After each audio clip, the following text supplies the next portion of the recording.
In the cold darkness of space, a small research ship floated above a forgotten planet. The planet had no name, only a number, D473. It was dry, broken, and dead. No cities, no signals, no signs of life. But deep under its surface, something old had waited for thousands of years. Jarn, a young alien scholar from the Thalak species, stood at the edge of a deep cave. He was small, with silver skin and large black eyes. He held a scanner in his hands, reading strange symbols carved into the stone walls. His four-fingered hands trembled a little. These markings were ancient, older than any language known in the galaxy. His crew stood behind him, watching with bored expressions. "Probably just old war records," one of them said. "These dead planets are always full of junk." But Jarn shook his head slowly. "This is different," he said. This speaks of something terrible." He stepped closer to the wall and carefully cleaned off some dust. The symbols became clearer now. He whispered them out loud as he translated. "Warning, do not approach, do not disturb. They are sleeping. They are waiting." His voice grew quiet. The last line was clearer than all the rest. Carved deep into the stone with shaking hands, someone had written, "Do not wake the humans." Silence fell in the cave. One of the crew laughed nervously. "Humans? What kind of joke is that? That's a myth." But Jarn didn't laugh. He stared at the words like they had burned themselves into his mind. Everyone in the galaxy had heard the old stories, myths about a violent, powerful species called humans. Some believed they once ruled parts of the galaxy. Others said they destroyed themselves long ago. But most believed they never existed at all. Still, the warning was real, the writing was real, and the fear in the carvings was real. Jarn copied the symbols into his datapad. He wanted to study them more, to understand where they came from. He had no proof yet, but deep in his heart, something felt wrong. This was not just a dead world. This was a graveyard, a message left behind by someone who had seen something terrible. Back on the ship, Jarn studied the symbols for days. He found them in old records, too, in pieces, in scattered ruins across other planets, always hidden, always ending with the same word, humans. One night, Jarn sat alone in his lab, eyes heavy with sleep. His datapad blinked. It had found a match. A small fragment from the lost archives of the Ovalon Empire, a star map. The map showed hundreds of planets, all burned, all gone, and in the center of that destruction, a red circle. A single word next to it, Terra. He whispered the name. Earth. Jarn's hands shook. This was it, the home of the humans, the planet from the old stories, the one place everyone had stopped talking about thousands of years ago. He rushed to show the council on his homeworld. He spoke for hours, showing the carvings, the map, the ruins. But the old leaders laughed at him. "Ghost stories," one said. "You're chasing fairy tales, boy." They told him to stop. They locked the research files. They said no good could come from digging into the past. But Jarn could not forget the message. Do not wake the humans. He knew the warnings were true. He knew he had to find Earth. Late that night, Jarn made his choice. He stole a scout ship, loaded with supplies, and uploaded the forbidden star map. The engines hummed softly. His heart pounded as he looked at the stars ahead. As the ship jumped into faster-than-light travel, he looked back one last time. He didn't know what he would find. Maybe Earth was empty. Maybe the humans were long gone, but deep inside, something told him they were not. They were waiting, and now someone was coming. Jarn didn't know it yet, but the moment he activated that old map, deep in a hidden place in the galaxy, a signal blinked to life. A machine that had been silent for 10,000 years woke up. Its cold metal eyes lit up red. Its voice spoke only one word into the void. Awaken. And far, far away, on a silent blue planet covered by clouds and oceans, Earth heard. Jarn's small scout ship moved fast through the stars. It had no weapons, only old engines and a jump drive. But inside the ship, Jarn carried something. Far more dangerous than guns. Knowledge. The location of Earth, the home of the humans. He couldn't stop thinking about the warning. Do not wake the humans. But it was too late. The old signal had already been sent when he opened the map. Somewhere out there, something had heard it. Jarn sat in his seat, reading old notes on humans. Most of it was myth. Some said they were monsters who ate planets. Others said they were heroes who saved the galaxy before disappearing. The only thing everyone agreed on was this. If they still existed, they should never be disturbed. He looked at the red dot on his screen, the marked location of Earth. The system had no official name now, only an old label, Sol, and no one had gone near it for thousands of years. Jarn knew why. One of the old myths said ships that entered the Sol system never came back. Another said the stars around it burned out faster. Jarn didn't believe in ghosts, but he did believe in danger. Suddenly, the ship's alarms began to beep. A strange energy pulse had passed through the ship. Not an attack, but a scan. Something had seen him. He checked his sensors. Nothing showed, only empty space. But the beeping continued, soft and steady. Someone, or something, was watching after. A long and quiet flight. Jarn dropped out of faster-than-light travel. The stars twisted back into normal shapes. In front of him floated a yellow sun, warm and bright. Planets circled around it. He counted them, and there it was. The third planet. Blue. Cloudy. Alive. Earth. But there were no satellites, no stations, no signals, no ships, just silence. Jarn stared in awe. The planet was beautiful, not dead like the myths said. It looked untouched, pure. But the silence made his skin crawl. He sent a scan down to the surface. The machines responded, but weakly. Most power sources had shut down long ago. Still, something flickered on the moon. A faint signal. A low hum. Jarn didn't wait. He turned the ship and headed straight for the moon. As he landed, dust rose around the landing gear. The moon's surface was dry and gray. But deep underground, his scanners found metal and heat. He stepped out, walking slowly, his boots crunched on the dusty ground. He walked toward the signal source, an old metal hatch almost buried by time.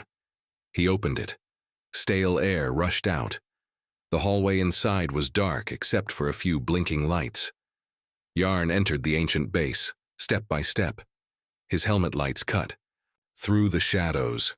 Every wall was marked with symbols he couldn't read. The power system looked strange, old but still working. Not alien. Something different. Something made by humans. He reached a room at the very bottom. Inside was a large glass pod. It was covered in frost. A single shape lay inside, a human tall. Still. Sleeping. Jarn stared in silence. This wasn't just a body. It was alive. Cryo-sleep, the kind used in deep missions. But this technology, it was far beyond anything in the galaxy now. It looked old, but more advanced than anything the Council had ever seen. Jarn touched the side of the pod. A light turned green. A deep voice echoed through the room. Identity confirmed. Wake sequence initiated. No, wait. Jarn stepped back, but it was too late. The pod hissed. The frost melted. The human inside opened its eyes, bright silver blue. Not natural, modified. It sat up slowly, looked around, and then locked eyes with Jarn. Who are you? The human asked. Jarn swallowed hard. My name is Jarn. I'm a scholar. I didn't mean to. You activated the beacon. The human said calmly. You opened the door. You broke the silence. I found an old warning, Jarn said. It said not to wake the humans. The human stepped out of the pod. He moved like a soldier, calm, focused, deadly. My name is Ash, he said. And you've made a very big mistake. Jarn stepped back, nervous. Are there more like you? Ash turned toward a screen on the wall. He pressed a few buttons. Lights came on across a map of Earth. Many points lit up, deep under oceans. Inside mountains hidden in the poles. They're all still sleeping, Ash said. But now they'll begin to wake, because you couldn't leave the past alone. Yarn stared at the glowing points on the map. Each one a human. Each one ready to wake. And deep in space, sensors across the galaxy started picking up something terrifying. Earth was no longer silent. The silence of the moon had ended. One human was awake. Jarn followed Ash through the underground base. The lights flickered, slowly turning on after thousands of years. Machines hummed softly. The place was old, but still alive, like it had been waiting. Ash walked without fear. His eyes scanned everything. He spoke calmly, like someone who had seen war, death, and worse. "You were not supposed to come here," Ash said. "We made a deal with the galaxy. Stay away from Earth, let us sleep." Jarn walked behind him, nervous. "The warning was buried. No one believes in humans anymore. I thought it was just a myth." Ash stopped and looked at Yarn. "And yet, here you are. Your people broke the silence." Jarn's voice trembled. "I didn't mean to wake you. I just wanted to know the truth." Ash raised an eyebrow. "The truth? You want to know why the galaxy fears us?" He walked to a large door and placed his hand on a scanner. The door opened with a loud hiss. Inside was a control room filled with screens, blinking lights, and maps. Ash sat in a chair in the center. "This is a command node," he said. "One of many. We built them across the moon, Mars, and Earth. Sleep chambers, battle stations, watchtowers." Yarn stared at the screens. Each one showed an image of Earth, its oceans, clouds, and mountains. No cities, no lights. But under the surface, the scanners showed energy, movement, life. Ash leaned back. Long ago, humans ruled parts of the galaxy. We were faster, smarter, and stronger than the others. But our power scared them. They turned on us, formed a council, tried to wipe us out. Jarn's eyes widened. "I never learned that history." "Of course not," Ash said. "They erased it, burned the records, silenced every planet that spoke our name. But we were never destroyed. We chose to disappear." He pointed at the screens. "We buried ourselves, shut down our machines, made the galaxy believe we were gone. But we left a warning. Do not come back. Do not wake us." Yarn felt cold inside. He looked at one screen showing the Earth's south pole. A massive energy spike appeared. Something was powering up. Ash nodded at it. "Another one is waking." Jarn stepped forward. "Can't you stop it? They didn't know the warning was real. The galaxy has changed. Most species now live in peace." Ash stared at him. "Peace built on lies. Peace bought by fear. Your council knew the stories. That's why they made Earth a forbidden zone." Suddenly, an alarm rang out in the control room. One screen blinked red. A message flashed. "Unauthorized. Scan detected. Source, Galactic Council probe." Yarn turned pale. "They're watching. They followed me." Ash stood up. "Then they'll know what's coming." With a few taps, Ash sent a command. Somewhere deep beneath Earth's oceans, a machine responded.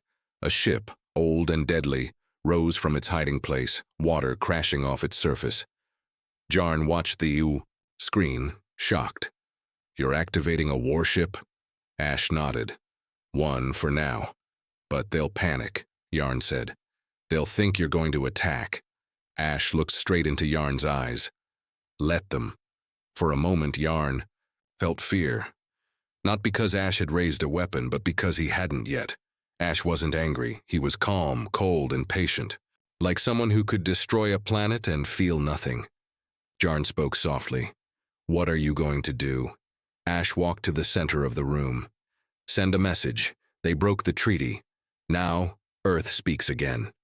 He activated a comms beacon. Ancient but powerful. A signal was sent out across light years to every council world. It said only 4 words. "We remember. We awaken." In the far reaches of space, council members watched in horror. They had forgotten the warning. Now, they remembered too late. Jarn stood silently. He had come looking for the truth. Now he had found it. Humanity was real, and it was no longer sleeping. Ash looked down at Earth and said, "This is only the beginning." Across the galaxy, fear spread like wildfire. The message from Earth: "We remember. We awaken." had reached every council world. Some leaders denied it. Others panicked. A few remembered old stories told in secret. Stories of humans who fought entire fleets with just a few ships. Stories of weapons that could erase moons. Stories that were never supposed to be true. Now they were.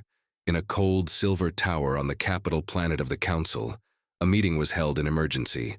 The High Chancellor of the Council, Velen of the Aracor, stared at the message replaying on a large screen. "We warned them," Velen whispered. The silence was sacred.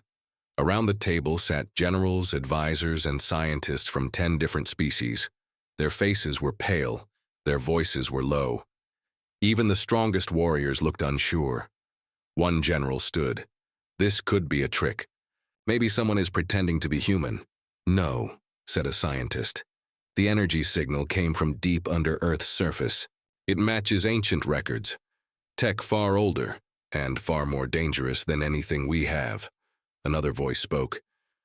"Then we must strike first. Destroy Earth before they fully wake up." Velen slammed a hand on the table. "You fool. Do you think they didn't prepare for that? If we attack Earth, they will respond. And when humans respond, nothing survives." The room fell silent. Meanwhile, far from the Council on the edge of Earth's atmosphere, a single warship floated into space.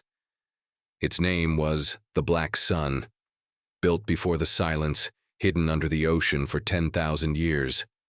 Now it was awake. Inside, Ash walked through the ship's cold metal halls. Machines turned on one by one. Defense systems armed. AI cores blinked to life. Jarn followed him, his mind still struggling to accept everything. "This ship, it's alive." "In a way," Ash said. "It's more than metal. It remembers everything. Every battle, every mission, every loss." The command center of the ship was vast. A giant glass dome showed stars above Earth. Ash sat in the main chair. Lights glowed softly around him. "Are you really going to war?" Jarn asked. Ash shook his head. "No, not unless they force us. But we must show them we are not dead, that Earth still breathes, that humans are not afraid." Suddenly a beep echoed through the ship. A message. Ash read it on the screen. "Council fleet approaching. Sol system. 12 ships. Message. Stand down or be destroyed." Jarn gasped. "They're going to attack." Ash stood slowly. "Then they've forgotten what we are." He pressed a button on the command panel. From hidden bases on Earth, 2 more ships rose. The key. Silent Dawn and the Iron Sky. Black, silent, and deadly. Jarn watched in awe. "You're calling reinforcements?" "No," Ash said. "I'm waking old friends." At that moment, deep in the ice of Antarctica, another cryopod opened. A woman stepped out, tall, with short silver hair and steel eyes. She was dressed in ancient battle armor. Her name was Captain Mira Holt, one of the commanders of the 1st Earth Defense. She joined Ash on the Black Sun, walking onto the bridge like she had never left. "So," she said calmly. They finally broke the silence. Ash nodded. "Time. To remind them why we made the galaxy quiet." Far in space, the Council fleet entered the outer edge of the Sol system. Their ships were large, powerful, and well-armed. But they had never fought humans before. As they neared Earth, 3 tiny blips appeared on their radar, too small to worry about, too late to escape. The first shot did not come from the humans. It came from the Council. One large missile fired toward Earth's moon. Ash watched it on his screen. "Mistake," he said. The Black Sun moved faster than anything in Council records. It reached the missile in seconds, caught it mid-flight and crushed it with a gravity pulse. Then the human ship stopped. They did not fire. They simply hovered between Earth and the Council fleet. Ash sent a final message. "We are awake. We remember your betrayal. We do not seek war, but if you bring it, we will end it." For a long moment, the Council ships waited. Then, slowly, they began to turn away. Jarn let out a breath he didn't realize he was holding. Ash looked at him. "They're afraid. Good. But fear doesn't last. Soon they'll plan something worse. Yarn asked, "What will you do?" Ash stared out at the stars. "Wake the others," and deep under Earth's surface, more cryopods lit up.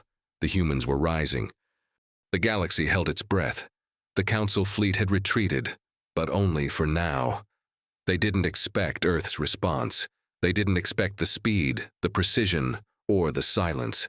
Humanity hadn't fired a single shot, and still, they had won the first move. Inside the black sun, Ash watched dozens of cryopods wake up.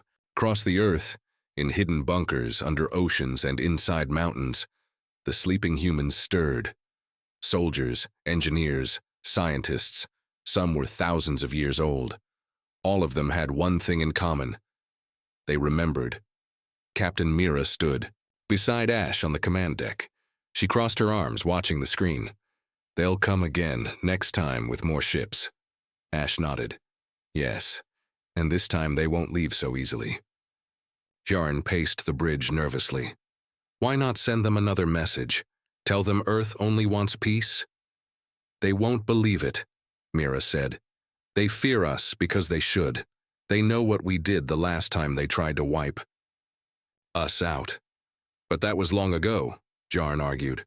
"The Council is different now, new leaders, new species. Some of them weren't even born when Earth went silent." Ash looked at him. "That's what makes them dangerous. They forgot. They think we're just a story, a ghost. Now they'll want proof. Or revenge." Suddenly, a new signal flashed on the screen. A message not from the Council, but from a small planet on the outer rim. A neutral world. Ash opened the audio. A shaky voice spoke. "This is Taryn of Velrune. I am sending this in secret. Please. I saw what happened. I believe you, and I want to help. The Council is building something, a weapon, hidden in Sector 9. They call it Project Silence, I think. They want to erase Earth forever." The message ended. Yarn's eyes widened. "They're making a weapon. To kill an entire planet?" Ash's voice turned cold. Then, "They really did learn from history. That's exactly what they tried last time." Captain Mira narrowed her eyes. "We need to find that project and destroy it before they can use it." Ash turned to Yarn. "You still want peace? Then help us stop a war before it begins." Yarn hesitated, then nodded. "Tell me what to do." Hours later, the Silent Dawn left Earth's orbit carrying Ash, Mira, Yarn, and a small team. Their destination, Sector 9.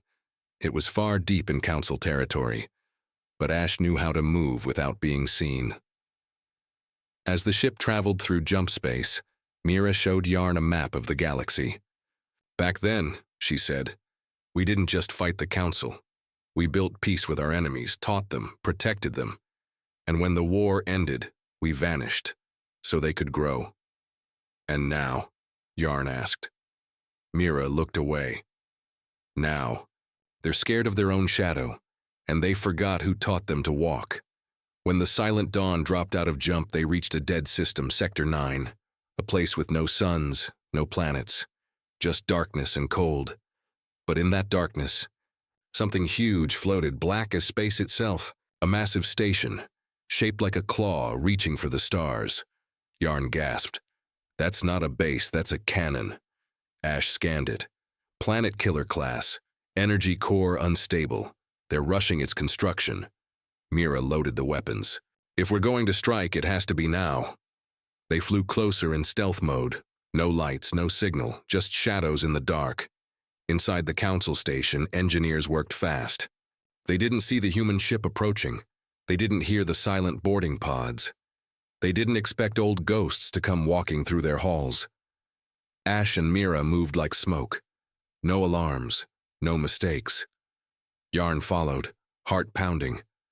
He'd never seen war, never seen what humans looked like in battle. They didn't shout, they didn't panic. They moved like they'd done this 1,000 times. They reached the main control room. Ash placed a small black cube on the main reactor panel. "What is that?" Yarn asked. "Failsafe," Ash said, "built by our best minds. It won't destroy the station. Just freeze it, lock every system. Turn the weapon into a dead rock. Mira pressed the activation switch. The lights in the station blinked. The engines died. The station stopped. Back on the ship, as they left quietly, Yarn looked out at the dark weapon drifting in space. "You stopped it," he said softly, "without killing anyone." Ash didn't smile. This time. But deep inside the council chambers, the news arrived. The weapon was disabled. No enemy was seen. No trace was left. Only a single message found on the station's main screen. "You built silence. We returned." Jimmy, the galaxy now knew. The humans were back, and they would not strike first, but they would always strike last. The council was furious. Their secret weapon, Project Silence, had failed. No explosion, no warning, just complete shutdown. Their most powerful creation, frozen by invisible hands. No enemy ships were seen, no soldiers were caught. Only a message was left, cold and clear. "You built silence, we returned it." Inside the high chamber, leaders from across the galaxy shouted over each other. "They are too dangerous. We should have ended them when we had the chance. They attacked without firing a shot." High Chancellor Velen raised his voice. "Enough!" The room fell silent. Velen looked tired. "You all forget who we're dealing with. Humans do not fight like us. They strike once, and it's already over." One general slammed a fist on the table. "So what do we do? Sit and wait while they wake more soldiers?" Velen paused, then spoke slowly. "No, we give them a choice." Meanwhile, on the silent dawn, Ash and Mira returned to Earth. The mission was a success, but no one celebrated. Ash stood inside a large underground chamber where more cryopods lined the walls. Each pod contained a sleeping human, still waiting, still dreaming. Mira looked at them. "How many do we wake?" Ash replied. "Only those we must. We never wanted to rule the stars, only protect Earth." Yarn stood nearby. His face showed fear and confusion. "What if the Council sends more fleets, more weapons?" "They will," Mira said. "But this time," Ash added, "they won't attack with missiles. They'll use something worse." Yarn frowned. "Worse than a planet killer?" Ash nodded. "Words. Fear. Lies." He was right. 2 days later, a message was broadcast across the galaxy. Every planet, every moon, every spaceport heard it. Chancellor Velen's voice echoed through the stars. "This is a call for peace," he said. "The humans have returned, but we do not want war. We offer Earth a seat at the council table. A new beginning. Together." Yarn was stunned. "They want to make peace now?" Ash narrowed his eyes. "No, they want to control us, make us look weak," Mira agreed. "A seat at their table means rules, chains. They fear us, but if they can cage us, they'll feel safe again." Yarn looked between them. "Then what will you do?" Ash replied. "We'll answer, but not with words." Later that day, a small human vessel left Earth. It carried no weapons, just one pilot, Mira.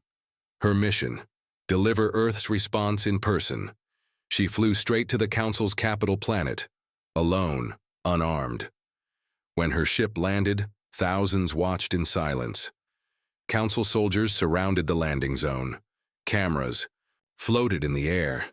Everyone wanted to see the face of the returning humans. Mira stepped out calmly. She wore no armor, only a dark suit with Earth's old flag on the chest. Her silver hair caught the wind. Her eyes were sharp. Chancellor Velen greeted her himself. "Captain Mira Holt, it has been a long time." She nodded. 10,000 years. Velen gave a small smile. "We offer peace. Let Earth return. To the galaxy. Join us." Mira said nothing for a moment. Then she stepped forward. "We remember how this galaxy treated us," she said. "You hunted us. You feared us. You tried to erase us." Velen raised a hand. "That was the old council. But you still use the same name." Mira replied coldly. "You still lie. You still hide weapons in the dark." Gasps echoed around the chamber. Velen tried to stay calm. And what does Earth want then? Mira looked around slowly. Her voice was steady. Earth wants truth. Earth wants peace. But Earth does not kneel. She pulled out a small cube from her suit. It projected a hologram, a list of every hidden weapon base the Council had built over the past 100 years. Names, locations, blueprints. You call for peace, Mira said. But your hands are full of knives. She dropped the cube. It shattered. Then she walked back to her ship. Velen stood frozen. The galaxy watched in silence. Earth had spoken. Back on the Black Sun, Ash watched the broadcast. He said nothing. But Mira's words had done more than any weapon. Jarn looked at him. What happens now? Ash replied. Now, they'll try to stop us without bullets. They'll try fear, deals, tricks. And when that fails? Jarn asked. Ash looked toward the stars. Then, the galaxy will learn why we were feared. Earth was no longer silent. The humans were no longer hiding, and the final move was yet to come. The galaxy was no longer quiet. Across star systems, beings whispered about Earth, about the human woman who faced the Council alone, about the secrets she exposed, about the weapons Earth never fired because they didn't need to. Fear grew. So did questions. Was Earth preparing for war? Would humans rise again as rulers of the stars? Some planets sent messages of peace, others began building defenses, and some in secret prepared to strike before Earth became too strong. Inside the Black Sun, Ash stood before a large star map. Red lights marked enemy movements. Blue lights showed known allies. More red than blue. Mira joined him. They're surrounding us, she said. Not with ships, but with influence, fear, propaganda. Ash nodded. The same way they controlled the galaxy after we left. Yarn entered the room. He carried a small device, a hacked council transmission. They're planning something, he said, a final plan. Ash took the device and pressed play. A voice came through, cold and sharp. The humans cannot be allowed to rise. If war comes, destroy Earth's sun. End them forever. Silence followed. Yarn looked horrified. They'd kill an entire star? Mira whispered. They're more afraid of us than ever. Ash stared at the map. Then it's time to show them the truth. He tapped a control panel. Across Earth, old systems powered on. Satellites rose, defense rings activated. Shields around Earth's orbit glowed blue for the first time in 10,000 years. But Earth didn't attack. Instead, it sent an invitation. To every planet, to every species, to the Council itself. A message of memory. The broadcast began with Earth's history. Old wars, the fall of Earth, the Silence Pact. It showed ancient battles where humans protected weaker races. It showed the betrayal, the lies, the fear that forced humanity to sleep. Then the message changed. It showed the cryopods waking, the ships rising, the humans returning, not to conquer, but to remember. Ash's voice echoed in every language. We did not return to rule. We returned to remind you that peace built on fear is not peace. That silence built on threats is not unity. We are awake, and we remember. The galaxy trembled. For the first time, some council members broke rank. One planet, Velrune, declared support for Earth. Another, Draenac, offered alliance. Others followed, but not all. A splinter group within the council launched their plan. A stealth fleet, armed with a sun-killer weapon, was already en route to solve their mission. Destroy Earth's star. Back on the Black Sun, alarms rang. Fleet detected, said the AI. Enemy signature, 48 vessels. Unknown core weapon, high. Energy output. Ash gave no order. Mira stepped forward. Let me handle this.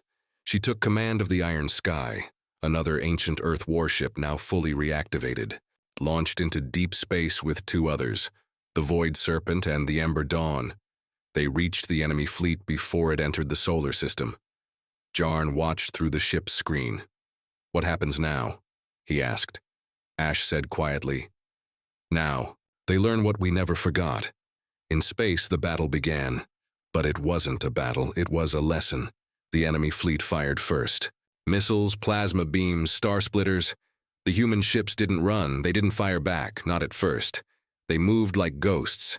Each shot missed, each target vanished. Then, without sound, the human ships responded. With precision. One shot. One kill. No fire, no screams, just silence. Within minutes, half the enemy fleet was gone. The sun killer weapon was disabled, not destroyed. Humans left the cruise alive. Then Mira sent one message to the council. We do not seek your end. We seek your memory. Learn or forget, and face us again. The fleet turned and left. Earth never fired at the council's core worlds. They didn't need to. Back on Earth, Yarn stood beside Ash and Mira. It's over? He asked. Ash looked up at the stars. No. It's just beginning. Mira smiled softly. But it's our beginning, not theirs. In the weeks that followed, the galaxy changed. Some planets still feared Earth. But more began to speak of humans as protectors again, not monsters. And Earth? Earth stayed awake, not to conquer, but to watch, to guide, to remember. Because the myth was no longer a myth. The warning was real, and now, the galaxy would never forget again. Humanity had returned, and this time, they would not disappear.